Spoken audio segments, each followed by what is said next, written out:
Good afternoon, everybody, and good morning, wherever you are. It's a real pleasure to greet you all at this session. I think this is still continuing with our interesting and different online webinars and seminars. So today, this afternoon session is really around a project that we've been working together on in India and Tanzania, which is looking at urban and peri-urban agriculture and what role does this have in terms of both sustainability and well-being. And I think when we often think of urban areas and urban imaginaries, we see agriculture as something very rural rather than urban. So this is what we call our project, Urban and Peri-Urban Agriculture as Green Infrastructure, Implications for Well-being and Sustainability. We'd like to acknowledge funding from the British Academy through a Global Challenges Research Fund, which has brought us together as a team working in India and in Tanzania on this very important issue. So in terms of the objectives of the project, we have sort of three broad objectives. And the first, of course, is to examine the impacts of urban and peri-urban agriculture on built infrastructure, ecosystem services, land and water use, using geospatial and forecasting techniques. What kind of problems or opportunities does it provide to urban citizens? The second is really about looking at who are the people who gain or lose. Who does urban and peri-urban agriculture privilege or marginalize, and in terms of their well-being outcomes. So in terms of their health, in terms of their livelihoods and food security, in terms of their own sense of personal well-being.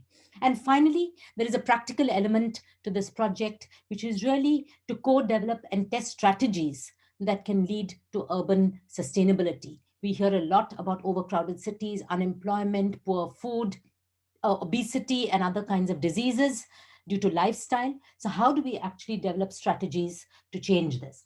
So in terms of what we are planning to do today, is really we have a set of 4 papers, 2 from our project and 2 with partners, both academic and from the civil society, with whom we are working in terms of exploring the implications of this theme. So I'll just briefly introduce the papers. The first is by our partners in Tanzania, Mntambo and Swai Ombeni, which is looking at cities' food synergies. And they're really looking at the links between Dar es Salaam, which is the capital of Tanzania, and a smaller town, Morogoro, which is actually supplying perishables, fresh fruit and vegetables to Dar es Salaam, and the links between the two. Professor Aldo Lupala of Ardhi University will especially be looking at the impacts of climate change. Again, a lot of the studies on climate change really focus on rural contexts and rural agricultural contexts, but what is the implication? How does it impact the big cities? From our India study in Bangalore and Pune, we have a paper present on sort of looking at the human well-being and urban sustainability aspects by Maitreyi Koduganti and Swarnika Sharma. Both are with IIHS as research associates on this project. And the final paper is with our partners from the People's Resource Center, Delhi, who have been working for a long time on issues of farming in Delhi and the tensions and the conflicts with the processes of urbanization. The presentation will be made by Nishant, Radhesham, and Rajendra Ravi. So without further ado, I think we'll move on to the presentations. I would request each speaker to take between 13 and no more than 15 minutes so that we have some time for questions at the end.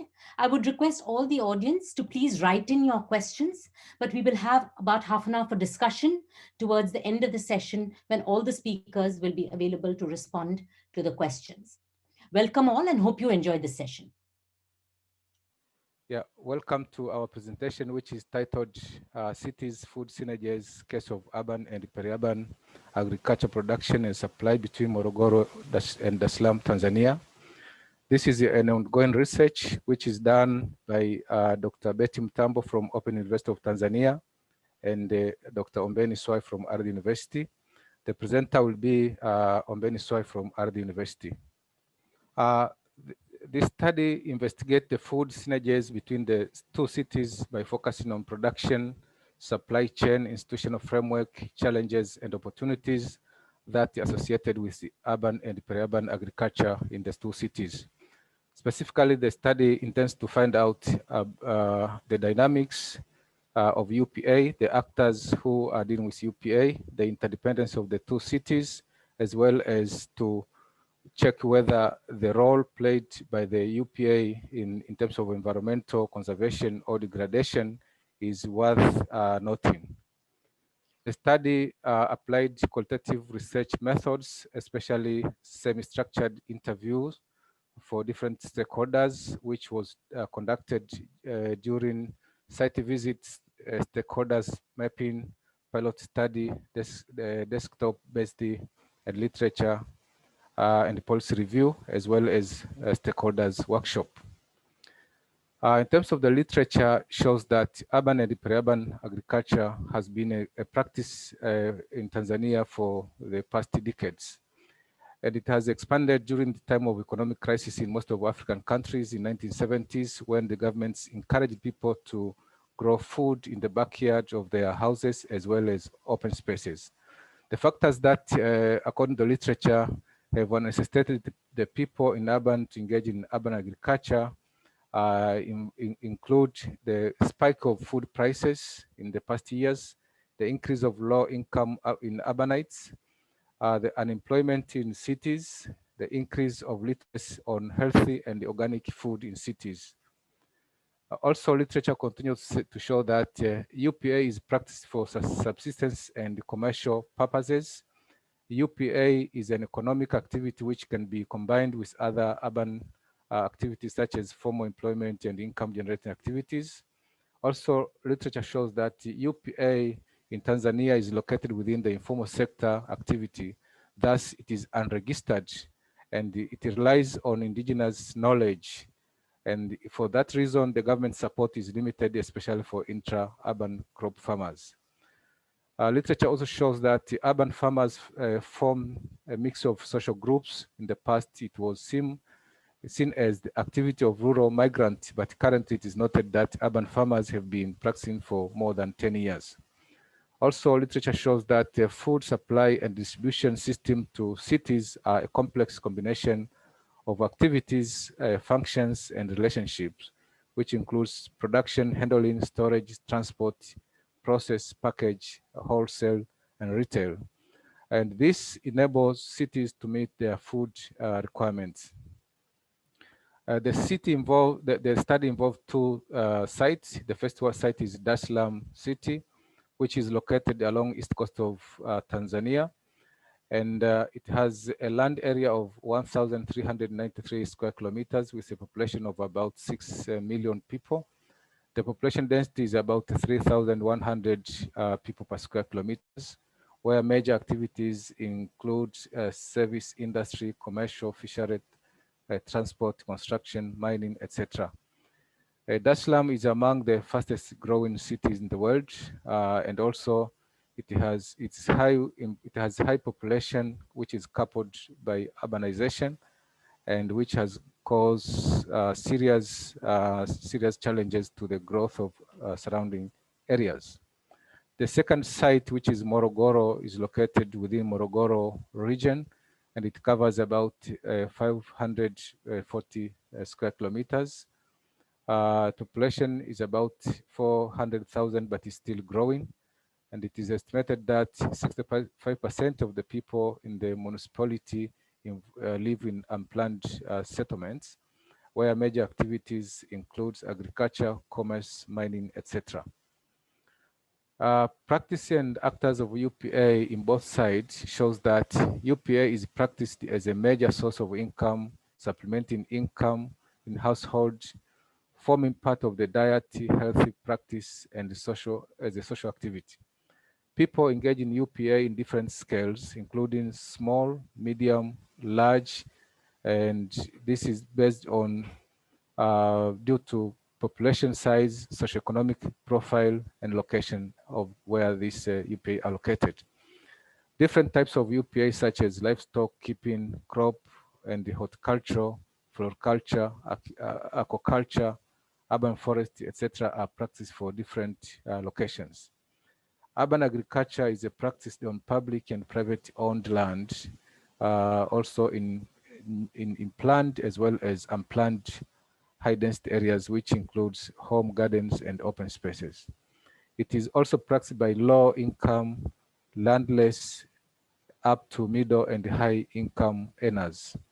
And actors of UPA can be grouped into, can be in a form of individuals or groups or institution or combination of individuals and groups. The food synergy of two cities comes from the fact that dynamics of food and cities is among the fast growing concerns worldwide, according to FAO. This is due to the population growth, urbanization, and climate change in cities of the global south. And also in the cities of global south, there is this tendency where there's a variation in the growth, the pace of which the cities grow, as well as the scale of cities differing too much. The cities which are in a close proximity tend to forge food synergies that have multiple effects in terms of social, economic, and environment. And for this case, we are looking at the two. If you look at this slide, you can see the colored two region, Morogoro, which is located here, and Salaam, which is along the coast. The concept of the food synergy can be established from the production zones where in Morogoro municipality, in exception of few places, cultivation takes place in relative flat areas that sustain production during rain season, while in Salaam, cultivation is conducted in river valley, which are flooded and rain seasons. Thus, the two research sites depend on each other in the following facts: that demand of vegetables in Salaam is higher than the production, and the city depends on, and the production and the city depends on Morogoro municipality to meet the deficit. Also, on the other hand, urban and peri-urban agriculture in Morogoro municipality has been shaped by demand from Salaam, where farmers produce for local as well as for exportation to other cities. Now, in this, when we look at UPA, we see multiple relationship caused by the food synergies. First of all, we can see the higher level where the farmers and traders have this selling and buying relationship, which is basically an economic relationship. But again, beyond this sell and buy, there's a social relationship which is established by the farmers and the traders. Now, the process does not end in the upper level. It goes down to the entire process where it reaches the lower consumers. In this case, when you look at the production side, you see the process which involve selling. Now, in selling, it has whether you sell by cash or you sell by credit, which creates a kind of social relationship of people trusting each other to pay after you have sold the products. And again, it goes to the sorting of the vegetables, packaging, and then arranging for transport. Now, when it when it arrives to the consumption side, there is a process of receiving, buying, and then again here the buying is cash or credit, which again shows the social relationship between the people of the two groups. Again, there is a sorting, distribution. Now, the distribution, you can see there are three levels where there's wholesale, to retail, to the individual consumers. Here again, when you look at the way that it's conducted, you see there's a relationship of social kind of or network which is established between the individual consumers to the retailers and then to the wholesale. So in this, we say there are two levels where economic and the social relationship in the macro level, as well as multiple social relationship and economic relationship in the micro level. Again, when you look at the food synergies and the sustainability, we can see the two sites where Morogoro and Salaam, where Morogoro in the production, we see the reasons, the like land availability, lack of sufficient market, seasonal changes, geographical proximities, that the cities are close to each other, like 200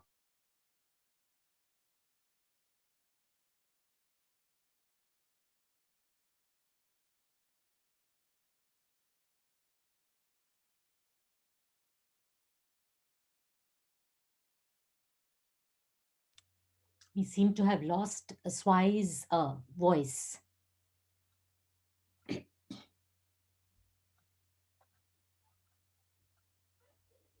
Betty, are you able to continue with this presentation while Swai tries to reconnect?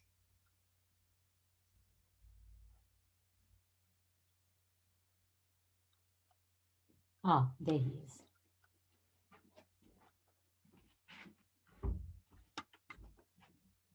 Swai, you'll have to unmute yourself. Yeah, yeah, Thank you.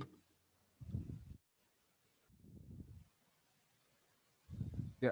Can you see me? Can you see my slides? Hello? No, we can't see your slides. Okay, sorry.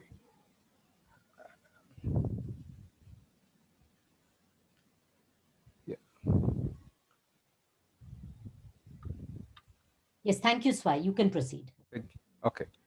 Yeah, so in the production side, in the consumption side, you can see several factors such as land scarcity, which is caused by high urbanization, the food demand, which is caused by high population, the seasonal changes where in the slum we have seasons of rain, which cause floods in most of the areas where the UPA is conducted. The geographical proximity again is the same factor, where the two cities are located 200 kilometers apart. Then socioeconomic level of people in Dar is much higher than Morogoro, so they have high chances of consuming more productive from other regions, as well as the population which is quite high. Now, when you look at this slide, you can see that in the production side, they they contribute in the consumption side in terms of the food gain, that the people in the consumption, they gain food from the production side. But again, there is a social aspect which is kind of hidden. Likewise, in the production side, you can see the economic gain, which is coming from Dar es Salaam to Morogoro, as well as the hidden social gain. Now, in terms of environment, we saw that in the production, there is a chance where people are using pesticide and chemicals in the production of UPA, and in that way they are causing loss to the environment. Likewise, in the importation of vegetables from other areas like Morogoro, it involves transportation, which lead into production of carbon monoxide and energy consumption as well. But nevertheless, when you look at this, the relationship between the two cities, you can see how cities can sustain each other in terms of multiple factors. What is needed here is to enhance this relationship in terms of having good and better policies that can make this more beneficial to the national level. Now, when you look at in terms of environment, you can see that the environmental crisis associated with population increase, such as land degradation, floods, wastewater from industries, which is used for in irrigation, or unplanned settlement, which is growing, as well as waste disposal, which with negative implication on UPA, particularly in the food quality and safety. For example, you can see the photo which is on my right-hand side, where it's an example of a photo taken in an area where farmers may, in case of they don't have water, they may use this kind of water to irrigate their crops, which is not very healthy for the consumers. The majority of urban farmers do not have access to safe water. Land insecurity also is an issue, and lack of enough capital to buy safe fertilizers, which cause farmers to end up practicing unsustainable UPA. There is a limited knowledge on animal husbandry and the management of manure as well. Now, in terms of the policy, you can see that UPA is recognized in the policy papers, but not integrated in urban plan and practice. So there are a number of policies which are not integrated together. So there is a confusion and a conflicting which is causing a dilemma to the farmers. In absence of clear policies and regulation for governing UPA brings to urban producers limited access to quality and quantity of water, land insecurity, limited access to extension services, which lead to poor knowledge on the processing of urban agriculture product, and as well as limited resources and perishable goods. There is also a potential of integrating UPA in 2013 in case of Tanzania, where agricultural policy come with other policies as compared to other policies. In this policy, there are some good recommendations which can accommodate practice of UPA. However, the implementation is not yet. Thus, this study is advocating for UPA policy integration and implementation. In terms of challenges, there are several of these. One is the involvement of the middlemen who participate in the business, and that they control the market, they inflate the prices for their own advantage, and sometimes there's lack of trust between the buyers and the sellers.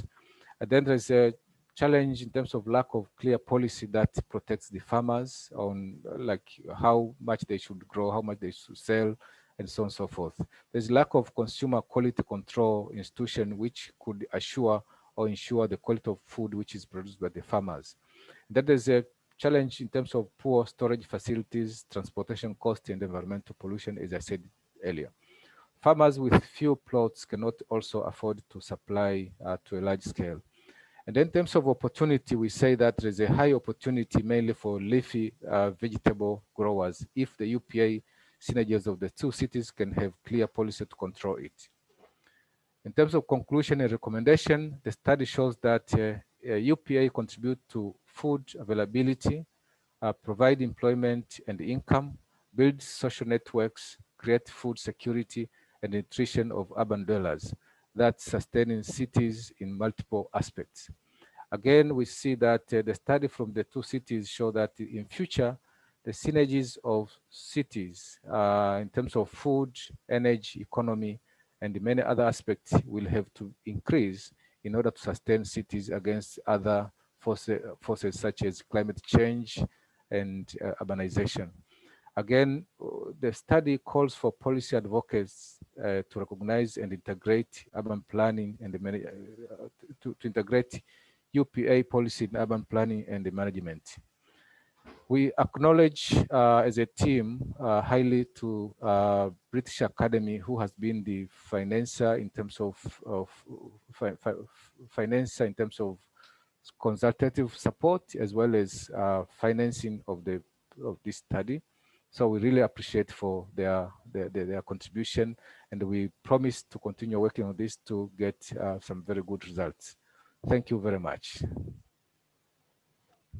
Thank you so much, Swai. I think despite the technical difficulties, this is a really very important and interesting theme in terms of both the social and the economic interconnections. And I just wanted to actually make a comment from the Indian side in relation to the challenges you presented about the middlemen and so on. I think this is one of the big discussions that is going on in India at present in relation to the farmers' protest in terms of the role of the markets and the middlemen and the exchange relationships. And I think some of the issues you pointed out about the invisible social relations is, I think, what is often hidden or invisible. And I think this is something really which needs further exploration. Thank you very much, Betty and Swai, for that very interesting presentation. I would now like to invite our Indian friends, Maitreyi and Swarnika from IIHS, present the paper, Understanding the Impacts of Urban and Peri-Urban Agriculture on Human Well-Being and Urban Sustainability, the case of Bangalore and Pune. And as you will see, this is a joint effort of our Indian research team. Over to you. Thank you, Nitya. Hello all. Moving the discussion forward, let's shift our focus to India. I'm Swarnika Sharma, and we are the research team from India working on the Urban and Peri-Urban Agriculture project. The landscape of urban agriculture is growing in India, with lots of different models emerging out, but they are mostly individual led. Often the documented cases, especially in the media, are of middle and upper middle class growers.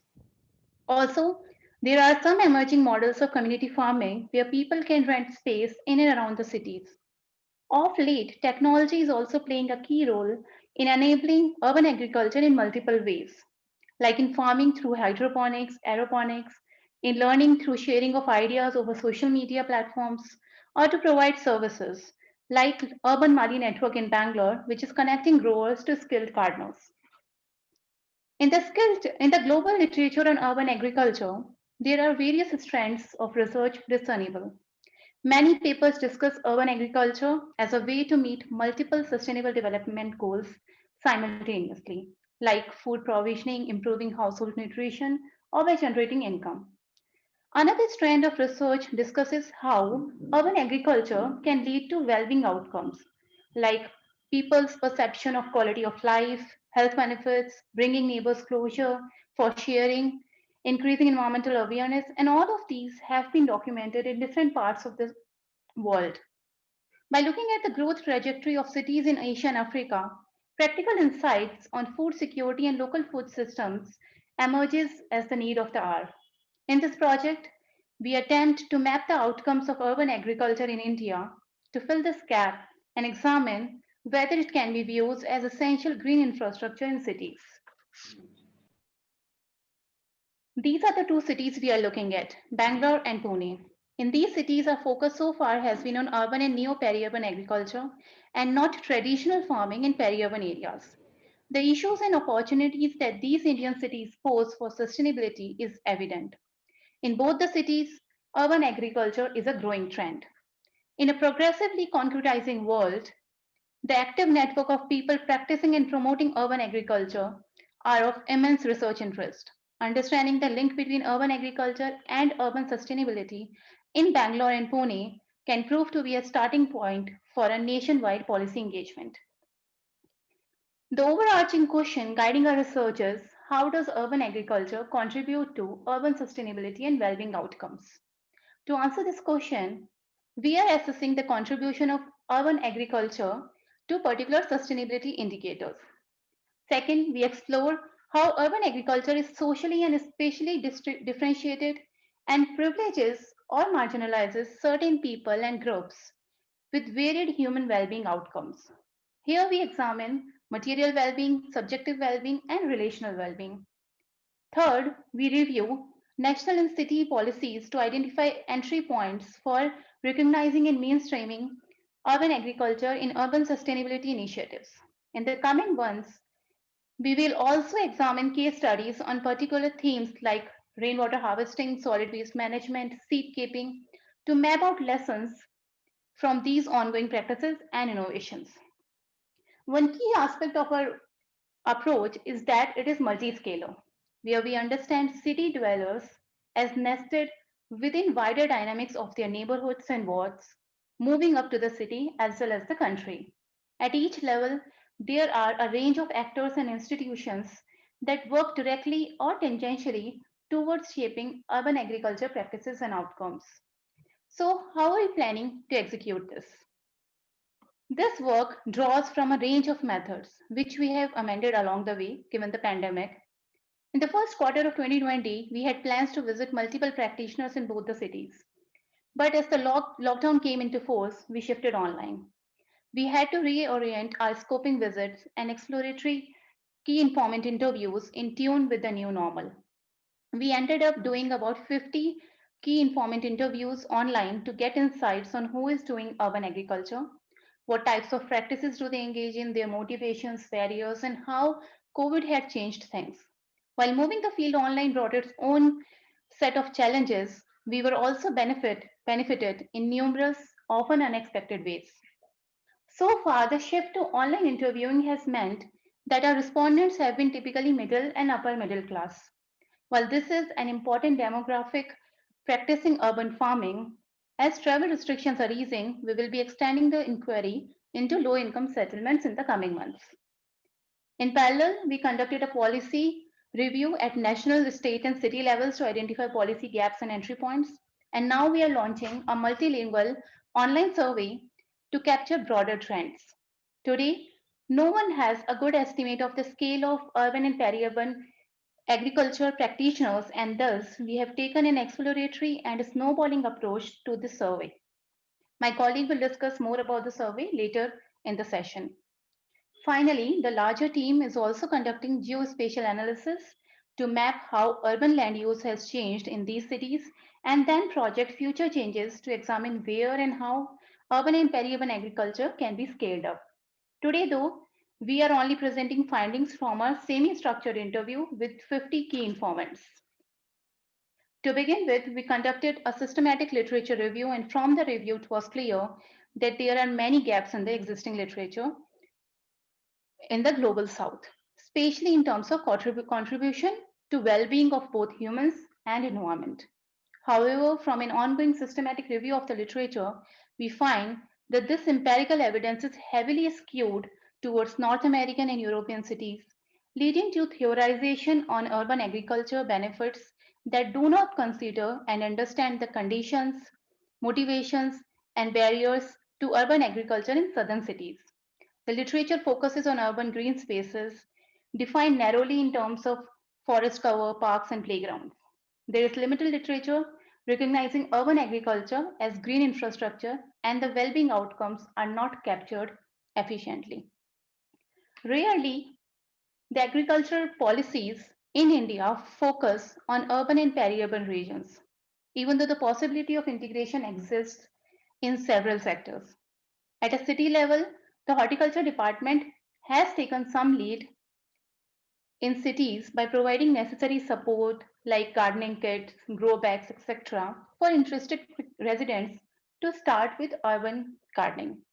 Some allied policies like Solid Waste Management Rules 2006 have helped the uptake of urban agriculture. Our future policy analysis will focus on city level implementation of policies and programs in Bangalore and Pune to study their impact on urban and peri-urban agriculture. Moving forward, we assessed the urban agriculture scenario in both cities using the insights from our key informants, who were a heterogeneous mix of individual farmers, collectives, and commercial enterprises.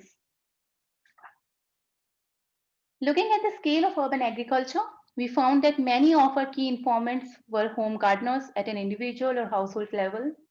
Some were local gardening clubs, which acted as knowledge brokers at a community scale, while some local research institutes and NGOs had the technical know-how and played a key role through trainings and workshops. Many of the key informants were private consultants and startups who were engaged in promoting tech-based practices like aquaponics, hydroponics, or aeroponics. A few of them are ward level officers belonging to the city garden or municipal corporation who played a facilitating role representing the state. Next, some emerging insights from the key informant interviews will be presented by my colleague Maitreyi. Thank you so much, Swarnika. Now, quickly moving into what we found is that so moving into the motivations, some of the primary motivations for people to engage in urban agriculture in both Pune and Bangalore has been to engage for the purpose of ecologically sustainable farming and to grow their own food. But apart from these, there have been other motivations like growing your own food and healthy and nutritional benefits from the food that you grow. These were also recorded as some of the key motivations. But in cities, in Bangalore, there were other motivations like solid waste management rules and taxes imposed on garbage disposal, and the ability to recreate local and authentic old recipes that use local and indigenous ingredients. These have been some of the key motivations, especially in the city of Pune. So largely, a lot of people had mentioned different kinds of motivations. Sometimes one factor like the passion for growing has shaped another motivation like relaxation. So multiple motivations have actually enabled people to start urban farming, but also to continue within the process. While looking at sustainability outcomes, we were specifically looking at outcomes of urban practices on the sustainability indicators, especially capturing the environmental outcomes. So if you can see in the graph in both the cities, solid waste management has emerged as one of the important sustainability outcomes in the form of composting and diverting from the waste. This was also followed by certain food provisioning outcomes, which is both at individual level and at community level, wherein people were able to grow and consume fresh, organic, and pesticide-free food. Some of the other key motivations have been around climate mitigation in the form of reduced emissions within the production and the supply chain, and also indoor temperature control, which was followed by other kinds of ecological benefits like pollination, biodiversity conservation, rainwater harvesting, and wastewater reuse. But largely, a lot of these insights are based on people's perceptions of urban agriculture. And in future, we do intend to test these outcomes through experimental data in the sense of how much are these outcomes perceived. Well, moving into well-being outcomes, as Swarnika had already mentioned, the literature points out to three types of well-being. Subjective well-being, which is the perceptions of your own quality of life, material well-being, which is in the form of income and assets, and relational well-being, which comprises of how people relate to each other within a household and beyond a household. So what we found through our interviews is that increased environmental awareness emerged as a positive outcome in both the cities, as you can see in the graph. And this was followed by subjective well-being like better quality of life, emotional well-being, and a lot of health benefits. And material and relational well-being were followed, wherein peer learning came across to be a major positive outcome. But on the other hand, there have been other negative outcomes in the form of conflicts, especially in the sense of having access to water and also distributing the produce in case of a community farming. So what we observe through all of this is that by and large, people do recognize the positive sustainability and well-being outcomes. But how these would change when we try to scale up is something that we hope to reflect as we continue with our study. So moving into what are the barriers of urban agriculture, I think one of the biggest barriers, the barriers have been very different for Bangalore and Pune. And for Pune, one of the biggest barriers has been in the sense of negative attitudes towards urban agriculture, the lack of know-how, and also spatial constraints as one of the top barriers that people had mentioned to us. While looking at the case of Bangalore, the know-how of the farming, financial constraints, and other reasons like lack of recognition for the work you do or dependence on external actors like the Malis has been one of the biggest barriers. But some of the respondents have also told us that society restrictions of not being able to do urban farming or having terrace gardens has also been one of the biggest barriers. While also now trying to understand the enablers of urban agriculture through our interviews, we find some early examples of enablers of how people got into it and what enables their practice. So if you see the graph, the peer and community network and workshops have emerged as the biggest enablers for both the cities. So workshops and networking in the form of either in-person or online trainings, and off late through WhatsApp, Facebook groups, Zoom, all of these has been very enabling for people to get engaged into urban farming. But what was also interesting to note, especially in the city of Pune, that subsidies and sponsored prices like the Swachhata Puraskar, which is initiated by the Pune Municipal Corporation, they have been one of the major enablers. So what we realized is that such public recognitions for the activities you do at home, it's one of the low-hanging fruits which cities can actually constitute, and that will also help shape the behaviors of the citizens. And property taxes or property tax rebates of about 5 to 10% is given to individual households who practice rainwater harvesting, composting, and setting up solar energies. So together, these kind of prices and incentives, they help motivate people to get into urban farming and also continue their engagement within. Uh, while also reflecting back on 2020, we've also come to realize that we can be exposed to different kinds of risks and shocks in the near future. And the COVID-19 and the lockdown has actually caused a dramatic change in all our lives. And these changes have been positive and negative. So many of the respondents spoke to us that post-COVID, they've had participants from Delhi, Bangalore, Pune, and Pan India, and they're also looking at conducting online trainings to people outside India as well. And for many, COVID has also been a very stressful time, that is being locked up at home. So to deal with that, a lot of respondents had noted that growing their own food gave them a sense of joy, and it also gave them the time to bond with their family, especially with the children and the spouses. But having said that, COVID also has had negative implications in certain urban farming communities, wherein face to face trainings in public gardens, especially in Empress Garden in Pune and Cubbon Park in Bangalore, have completely stopped. Gardening in offices and campuses have also reduced, and maintenance activities have also been seriously affected.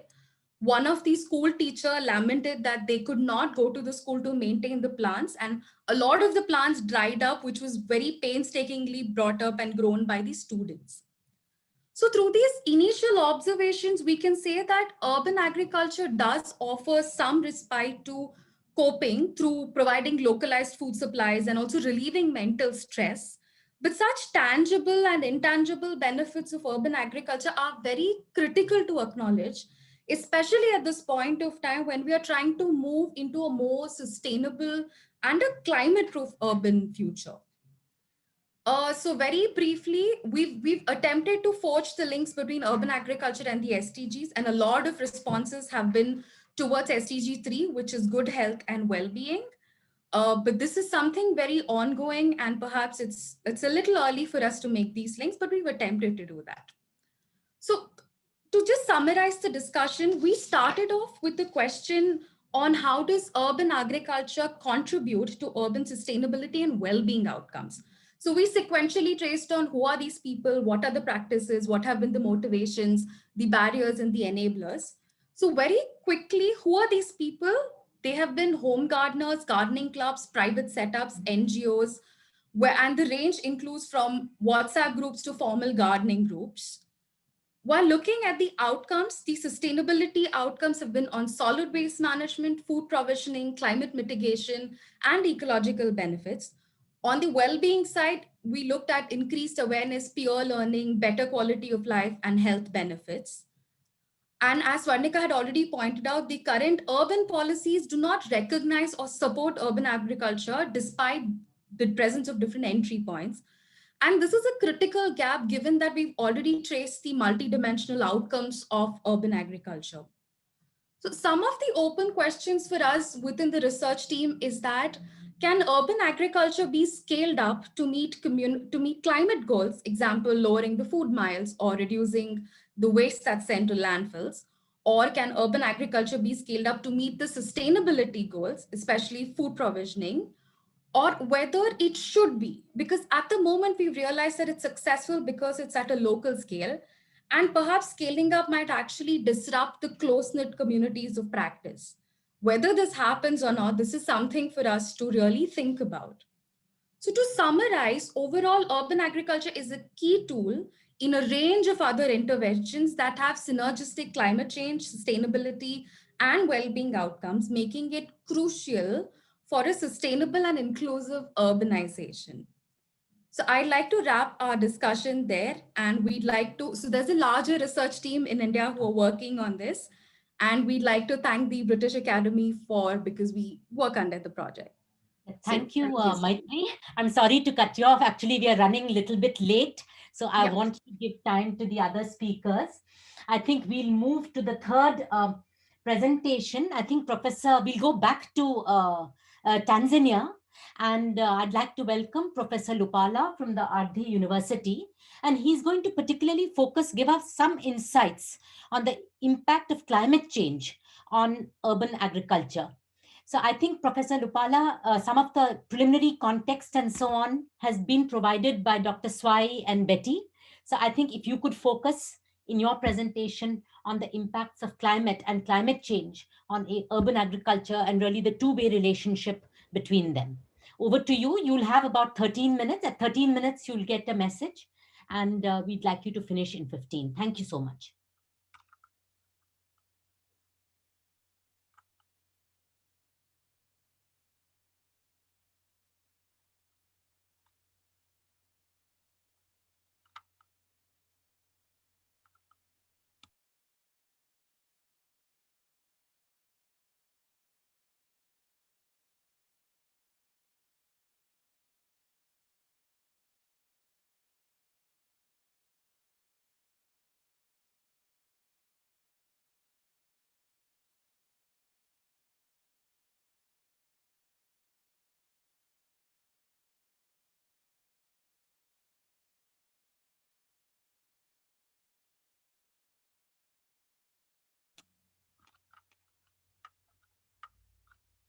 I think Professor Lopala is probably having some difficulty with his screen sharing.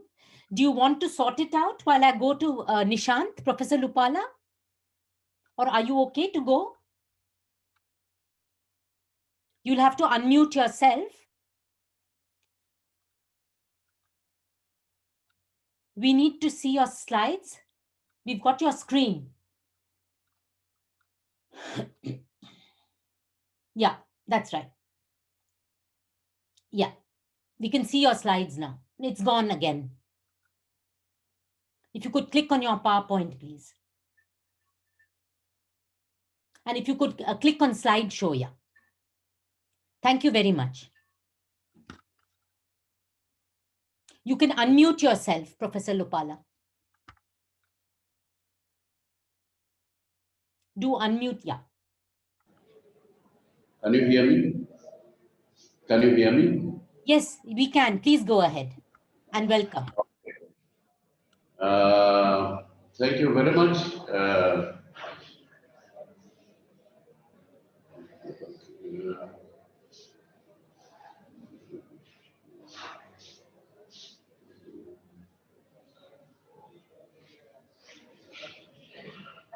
Okay, my subject matter is within the same framework, but it is largely on urban agriculture and the impediments that are related with climate change.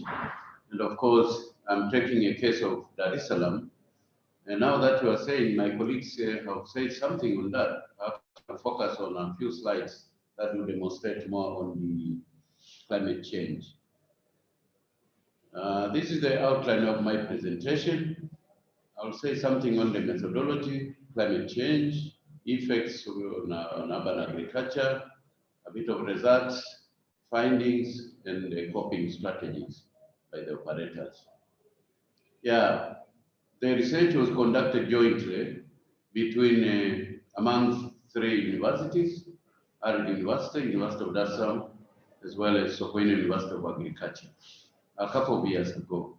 And the methodology adopted a sort of cross-sectional research design, having over 281 respondents in Dar es Salaam, 3 municipalities. And thereafter, we established a questionnaire after consulting the stakeholders. And of course, we further tested it in a number of wards so that we see that how best the questionnaire could be improved. We also considered issues pertaining climate change, as I've said earlier on. And of course, multiple and interactive drivers, stressors, and factors that impact urban food production, security livelihoods, and the coping strategies. Methodology also considered environmental services and the changing climate. Look here. Here is a climate change per se, but it's about 50-year data on mean annual rainfall for Dar es Salaam city, and the source was Dar es Salaam Julius Nyerere International Airport based in Dar es Salaam. We got this data, and if you look at the scatter diagram, and of course the pattern, there is a decline in rainfall, and I'll give the details later on as we go. Yeah, number of rainy days are also declining slightly. I'll give the count later on, but the picture or rather the slide explains by itself. This is a 50-year again trend in temperatures in Dar es Salaam with respect to warmest months, which are usually between December and February here in Dar. And again, 50-year pattern or trend showing that temperatures have been rising over time. So it is for the minimum temperature, cool months, June, August. Yeah. This is again, the effects has been, among others, repeated flash floods in Dar es Salaam. And the data or records from 1983 to 2006 do show that we have had a number of El Nino associated flash floods, and we claim or relate this to perhaps climate change. And they have an impact or implication to the farming, but also livestock keeping in urban areas. Yeah, analysis of 30 years rainfall data for Dar es Salaam station indicate declining trends. I said it already. In fact, it's 50. So it is for seasonal rain days, also declining rainy days, and a bit of discussion on it. There is a reduction of up to 200 millimeters of seasonal and short-lived rainfall here in Dar es Salaam, popularly known as Fuli and Masika, for both locations in the period.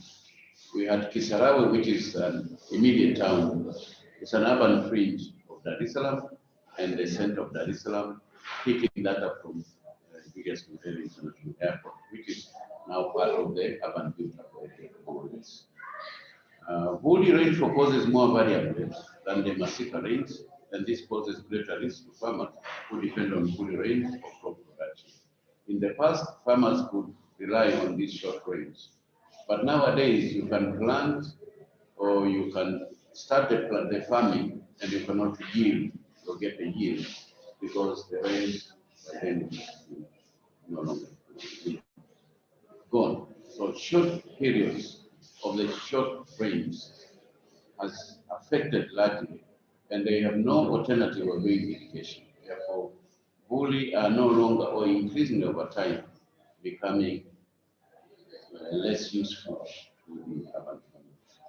The risk is likely to reduce up to 30% crop failures on average. 1 year in every 3 years, this is woolly range less than 100 millimeters. This is again information on unreliable woolly or short rains. Therefore, farming increasingly becoming challenged. The analysis also shows that most of the temperature greater than 35 degrees coincides to the cropping season. Such coincidence would accelerate crops and contribute to crop. The temporal distribution of maximum temperature greater than has increased in recent decades. This is not favorable to urban agriculture. For the first 10, that is a decade, from 1981 to 1990, maximum temperature events were only 5. In the next decade, the events increased to 6, and they have reached to 8 cases in recent decades, ending 2010. And probably it could be even bigger as we today talk of 2021. This is not palatable to urban agriculture. Rainfall pattern for woolly or short rains and long period rains and the trends in the recent decade are consistent with community perception on declining rainfall trends, increasing temperature, and the increased incidences of drought. This is coming from the community. The total annual rainfall, numbers of rainfall, and seasonal rain I've just said about consistently declined for the past 30 years, while the average maximum minimum temperatures have increased. This is not again a suitable or conducive environment for the urban agriculture operators. Rainfall variability between and within seasons and rising temperature affect agricultural production in the study areas, that is Dar es Salaam and the immediate fringe town of Kisarawe for the crops in particular. Some major findings, continuations. Over 50% of residents own land on which they practice urban agriculture. Perhaps this information could be useful because it's coming from the operators. And about 66% reported the challenges of livestock diseases, lack of initial capital, lack of knowledge, expensive water fuel. Agreed that presence of chemical pollution, these are some of the issues, challenges the farmers are facing. The respondents predicted a change in linkages between food systems of crop due to effects of the climate change. This is coming from the operatives. Over 50% of the 281 respondents we interacted with predict that because of climate change, there will emerge additional challenge in the way people would access livestock-related products. It's the same case with crop-related food products. About 50% of them agreed that the effects of climate change could in future have additional production costs on eggs than in other livestock-related products, and that because of climate change, all livestock, crop, and vegetable-related products produced in urban agriculture would in future be vulnerable or vulnerable to climate risks. This is acknowledged by those who are keeping us. Now, this slide shows, just to single a few, some of the issues that are emerging as challenges and the options in place, the way they do cope with kind of coping strategies. Let's pick one, which is increasing and becoming imminent. Say flash floods, soil erosion, and therefore decline in soil productivity and decline in agricultural production. Most of them are using, therefore, manure because of the degraded soil quality, resulting from flash floods that erode the topsoil. And in Dar es Salaam, largely, this is grown into three categories. Category one, peri-urban horticulture, urban area, large and developed sites for institutions, also urban agriculture, but largely in valleys. In Dar es Salaam, we have a good number of valleys within which urban agriculture is practiced. Therefore, soil erosion is imminent in those areas, and not only erosion, but also washing away some of the crops that are grown or planted in the areas. Decreasing trend of rainfall and unpredictability, and therefore increase in temperature. This is again a major challenge. Most farmers are shifting to production of high value horticultural crops to take advantage of urban demands on the vegetables. Horticultural are rather resistant than vegetables to stringent weather conditions. Use of thatched roofs and perforated walls is increasingly becoming common in peri-urban of Dar es Salaam, so that temperatures would be, to some extent, scaled down or lowered. But also use of thatched roofs and perforated walls. I don't know whether you know that thatching. Thatching is grass roofs and perforated walls. But also switching from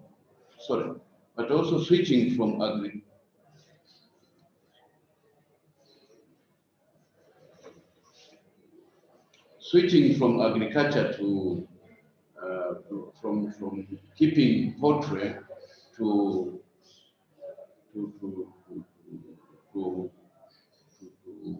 dairy cattle.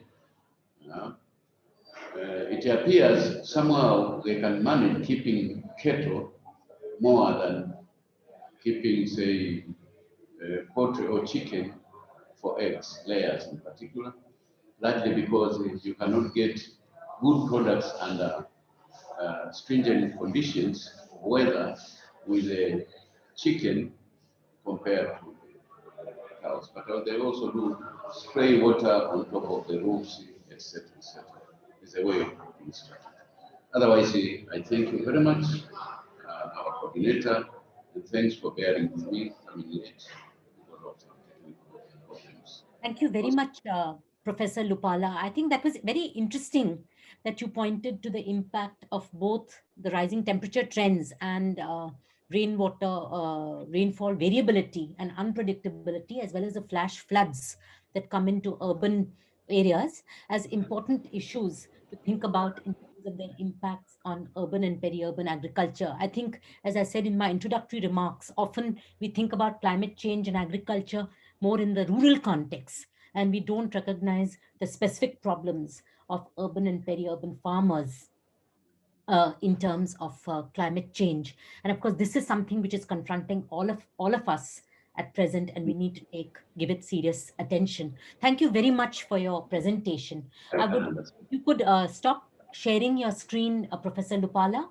I'd like Yes. to invite Nishant from the People's Resource Center Okay. Thank you very much, Rao. now make Yes. his presentation on urban Okay. against urbanization. People's Resource Center, of course, has been looking for lots of alternatives in terms of urban farming and the whole ecosystem and ecological dimensions, as well as the human dimensions of this from a system perspective. So over to you, Nishant. Yeah, thanks, Professor Rao. And I'm quite honored to present in this panel that is being chaired by you. And we have friends from Tanzania and fellow researchers from IHS and other Indian, researchers on a topic which has been ignored largely so far. And I was hearing the views of other panelists, and I was quite also enlightened, but also kind of relieved because I don't have to cover a lot of things which I was thinking of doing in this presentation, because a lot of things have been covered and the context has already been set. This research that I'm going to present very briefly, because it's a very long presentation, usually when we have, wherever we have presented this work, but I'll try to very briefly cover everything that we have done in this project. And I mean, two people have been very key in execution of this project, and actually also in terms of envisioning this project, Rajendra Ravi and Radhesham Mangolpuri. So yeah, and so I'm presenting mostly on their behalf in a sense. And all of us are part of this kind of new initiative, which is People's Resource Center, and we focus on these issues where society and economy is in conflict with ecological and in fact nature, and we try to think of ways in which this can be made more harmonious.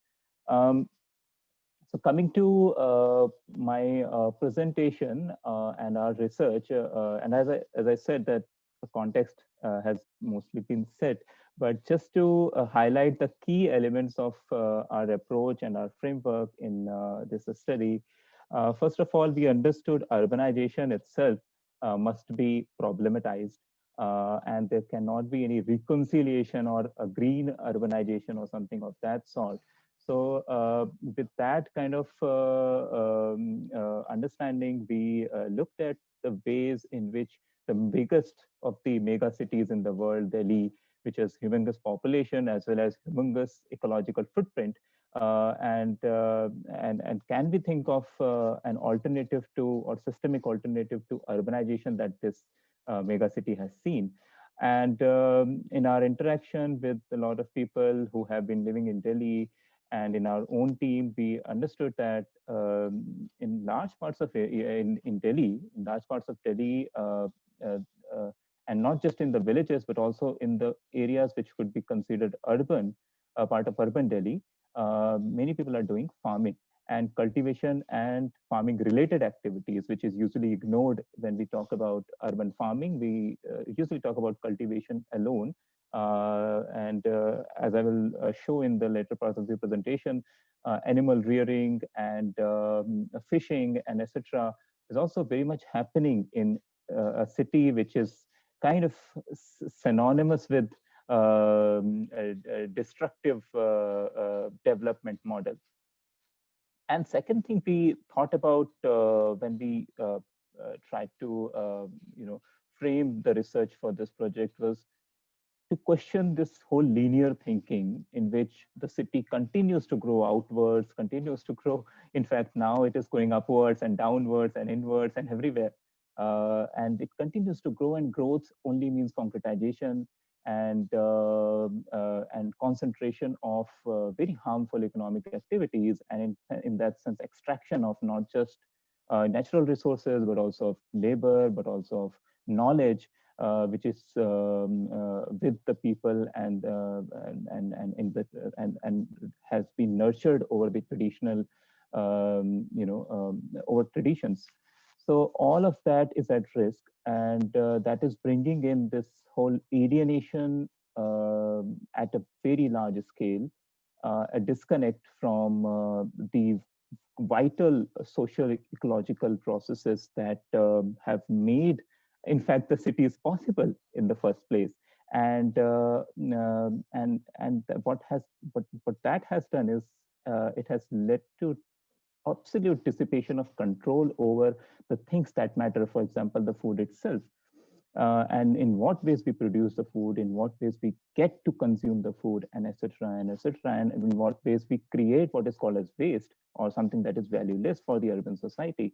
So a lot of these things were in our mind when we started this project, and we tried to understand this through interaction with the urban community in Delhi. So I'll briefly cover different areas, zones, and different forms of urban farming as we witnessed in our field visits in almost all over Delhi. We have almost covered the whole of Delhi in the span of one and a half years.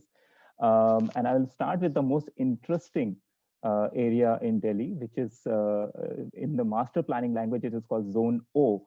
It's a spatial zone where any kind of permanent construction is prohibited because it lies on the Yamuna floodplains area. And a lot of us know, but just to also tell to our Tanzanian friends that Yamuna is a river where Delhi has evolved. And in its evolution as a mega city, it has completely polluted and in fact completely killed this river Yamuna, and it is hugely polluted. And the stretch where the sewage and other waste of which is produced in Delhi, and it falls into this river, completely dies. There is no life in the river. The picture you are seeing on this screen, this is also an activity going on on the floodplains of Yamuna in Delhi, a large stretch. There's 22 kilometers long stretch of Yamuna in Delhi within the administrative boundary of Delhi. Yamuna has 22 kilometers divided into three major parts. The northern stretch is mostly clean. It is, in fact, the water quality has been tested to be good enough for fishing and the aqua life to actually generate and reproduce. The latter two stretches, which are southwards, there's this huge drain called Najafgarh drain, which carries the sewage and a lot of waste from Haryana, from Delhi, to Yamuna, and it finally is dumped in an area called Wazirabad. From there on, Yamuna is completely black. You can't see anything going on, and it turns into a sewage drain. These activities, which are happening in Zone O, are these are a lot of things which are going on to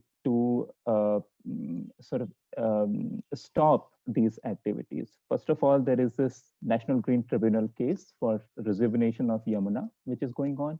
So in the NGT, the order has already come out. Are the slides not visible? Somebody has commented. No, we can see the slides. Okay. Then it's fine. You carry on, because I think you need to kind of maybe tell us a couple of stories. Yeah. Since you gave a warning that your presentation is very long. Yeah. So the Zone O farmers are facing a lot of risks and dangers from different institutions, different authorities. First of all, NGT has already dictated an order calling for complete blanket ban on any agricultural activity on the Yamuna floodplains, calling it anti-environmental or harmful for environment of Yamuna or Yamuna ecology. So, and the reason given is that they use pesticides and they use the water from Yamuna. So the produce that they are, the food they are producing or the crops they are producing is also toxic. And all of these has gone into the court proceedings. None of actually is actually based on evidence. And as we have tried to show in our public meetings, in fact, we have also given a memorandum to the monitoring committee of Yamuna, that none of this is based on scientific evidences. People use their groundwater equipments to sort of irrigate their crops. And a lot of people have already shifted to organic fertilizers, so there's no risk to Yamuna water. But the big issue on the zone O on the Yamuna floodplains is that this is a very prized land for real estate development, which has been relatively untouched within the administrative boundary of Delhi. So there are a lot of eyes to capture the value that lies there. And that's why DDA, the Delhi Development Authority, has conducted a lot of evictions over the years, especially intensified since 2010. They're also planned to construct a Yamuna riverfront on these areas to concretize the area that you're seeing on this screen. And all of that discount the fact that, for example, in the aftermath of COVID, it was only these farmers who could provide some resilience to the demand that Delhi has for vegetables and other food. And because of this kind of stress on the supply chains, only if it were not these farmers who are producing vegetables in these areas, I think Delhi would have suffered in terms of getting a quality food in the lockdown periods.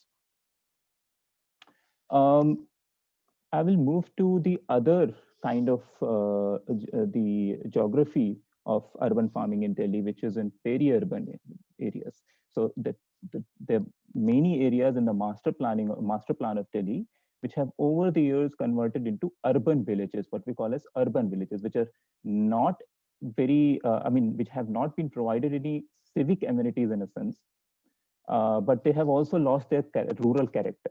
So there's this huge loss of cultivable land. People have converted their fields into these, houses which can be rented. And so the whole agrarian economy of these areas has been converted into rent economy. And in a lot of places which are still villages, as you can see in this picture, for example, this is from Palla or in Jagatpur, or in these places, a lot of activities still go on, and major crops are wheat, paddy, and if you can see, there are women who are part of this farming activity, which is captured in this picture. So a lot of activity which is happening in Delhi provides employment or seasonal employment in a sense, probably for 6 months, to migrant laborers coming from Rajasthan, from UP, from Jharkhand, from Bihar, who have specific skills necessary for different kind of crops. So for paddy, for wheat, for each of them, and also growing demand for skilled laborers for growing mushrooms. So depending on the crop, we see a seasonal demand for different kinds of laborers who are coming from distant areas. For seasonal, they work in the farms for around 6 months, and for the rest of the year, they work as construction laborers, and they try to find other means of livelihood.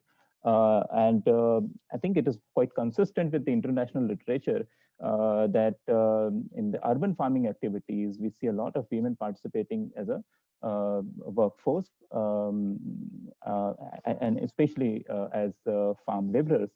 And in Delhi also, we don't have any statistics or sample survey to prove this, but I think in our interaction and in our findings, we claim that about I mean, more than half of the workforce is, consists of women, and who live mostly on the farm with the family, and they mostly participate in the crops, which are vegetables, sag, and stuff.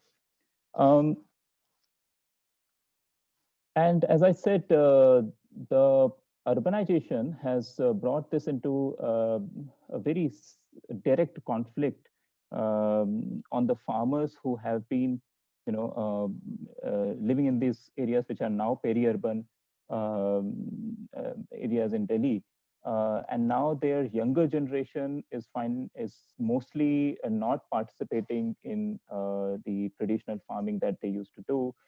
Uh, but as we will see, for example, in some parts of Delhi, new kind of farming has been taken up by entrepreneurial farmers who are doing agri-business initiatives, starting new startups, building poly houses, farmhouses, and mostly growing crops that can bring a good amount of money in the market, lettuce and all. And we also interacted with them, and then we saw that they were doing some corporate job, and they left those jobs, and then they had some land with their fathers and forefathers, so they started doing activities on those lands. As I said, not just cultivation or the crop growing, but also fishing and aquaculture is also going on in Delhi at quite a good scale in that sense. But none of these fishers are recognized as you know fishermen or fisher people by the state government. So, for example, they have not been able to register themselves as a union because the Delhi government officials have clearly told them that there's no fishing going on in Delhi, and is not in fact allowed. If you are doing fishing, it's not possible. So you cannot be registered as fisher folk. If you want to be registered, then you have to also bring in your profile from where you belong. For example, a lot of these people, I think most of these people are from West Bengal or have migrated from Bangladesh before partition. So they need to bring those identity certificates or those linkages in order to claim that they are traditional fisher folk. So a lot of these things are going on in terms of recognition of the activities which make the food locally available for Delhi. And similarly about animal husbandry, people have goats, pigs, also dairies, small dairies in Delhi. In fact, for Delhi, dairies have a history of going outwards as the Delhi progresses. So as we define the area which the administrative boundary of Delhi, the dairies are shifted just outwards on the boundary. And over the years, as the boundary has shifted outwards, the dairies also have to be shifted, along with that. So we have, and now the dairies at this time, all the dairies are administrative boundary of Delhi. Let's see, the next master plan is coming up, and then we will have a next system of zoning, and we will have a next system. And just So, Nishant, these are excellent examples. Could you try to wind up, please, if you don't mind? yeah, just We have a little bit of time I for think maybe discussion. 2 or 3 minutes. Yeah, 2 minutes. Yeah. So also, just to show the similar to what Swarnika and other members have researched on, in Pune and Bangalore with the rooftop gardeners and kitchen gardeners. In Delhi, also a lot of people are doing gardening on their rooftop. And they grow not just flowers or small, some fruits or something. They also grow, for example, sugarcane. Also, some people are growing, and other similar things. So there's also this activity going on where people are trying to innovate methods in order to grow new things on their rooftop. And a lot of people are doing decentralized, waste management of by doing composting, by creating, also innovating in terms of how to do composting in the most efficient manner. And in Delhi, as we know, we have three big mountains of garbage in three different corners of Delhi, where every day tons of waste is dumped, and the efforts are, government says that they are trying to decrease the height, but over the years it's only increasing. And it also causes a lot of pollution every now and then when there's fire caught up, and huge hue and cries made, but nothing changes. So I think one of the key intervention, and if we can network these activities of composting, then it could be very easily reduced. The waste that is coming up, a lot of the proportion of waste which is coming from household solid waste is a great proportion of the overall waste generated in Delhi.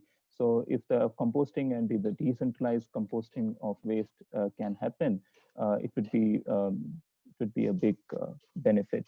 Um, and I think this I have already discussed over the presentation, but just to summarize, this is the last presentation of, last slide, I think, and just to highlight the key things about urban farming as a systemic alternative, because it allows the reorganization of the city and the land, urban land, in association or in harmony with the nature. And it is also a radical alternative to the highly globalized, financialized, commodified urban food systems. Um, and when these activities continue to happen and people understand that these can happen within the boundary of the city, it creates these avenues for building of community spaces where food can be exchanged, where knowledge can be exchanged. And it also allows, in that sense, to have a way to get out of this stressful urban life and to bring in some of the rural cultural elements in the life of the city. Um, and yeah, so, and I think a lot of people have mentioned that policies need to be aligned, or policies need to find some space for urban farming to be integrated in the urban planning. We acknowledge the support and contribution by a lot of people who are part of PRC. And for more details, you can just to end, last 10 seconds, that we have organized Farming the City is a convention on urban agriculture. Last year in 2020, we organized the first edition. In April, we will be organizing the second, where people can join, and we will share more details, whoever can be in touch with us. Thanks. Thank you so much, Nishant. I think this was so interesting, and also you raised a lot of the sort of philosophical, I think, issues about farming as well. I think if there are any urgent questions, I just want to make a few. I didn't see any questions here. If anybody has something urgent, but since we are short of time, I just wanted to first of all thank all the speakers for raising some very important issues about how do we see urban and peri-urban agriculture and farming in the context of urban imaginaries. Is it something positive in terms of providing us with food, or is it something fresh food, or is it something negative in terms of increasing pollution, dirt, and so on? So there are these contradictory kind of discourses which are there. And I think for our research and in general, I think for others who are interested in it, it really brings to light some of the tensions and trade-offs. One is, of course, about social justice and social equity. That are we treating so-called educated middle class people who are doing rooftop farming differently from what we see as more dirty, rural, traditional farmers? So is there a mismatch here in terms of how we value urban and peri-urban farming and its produce? Secondly, policy itself. While on the one hand, it wants some fresh food and so on, but it seems to be largely seeing it as negative, seeing it as something dirty, something to be displaced, the pressures of urbanization, and so on. So I think that's an important trade-off. And finally, of course, this whole idea of is it is there some consistency, and I think what we don't see is any consistency in terms of policy. So I think this is an important area in order to build the discourse and in order to engage with multiple stakeholders, with policymakers, to deepen our insights and move this agenda forward. I realize that we are completely out of time, so I would like to hand over to Prathigya for some closing comments. Sorry, Prathigya, got stuck on your name. Thank you, Nitya. Thank you. I just want to very quickly share a slide here.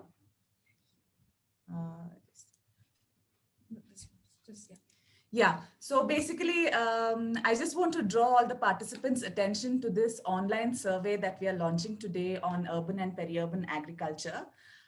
This survey is up on our website, the project website, which is www.upagri.wixsite.com.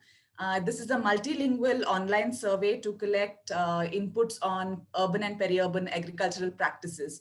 So participants, we request you to sort of log into our website, take this survey, and also, if possible, circulate the survey among your networks. And we'd really sort of appreciate your valuable inputs. So thank you. Yeah. Thank you, Prathigya. And this is really a call for engagement and for taking this dialogue forward. So thank you, everybody.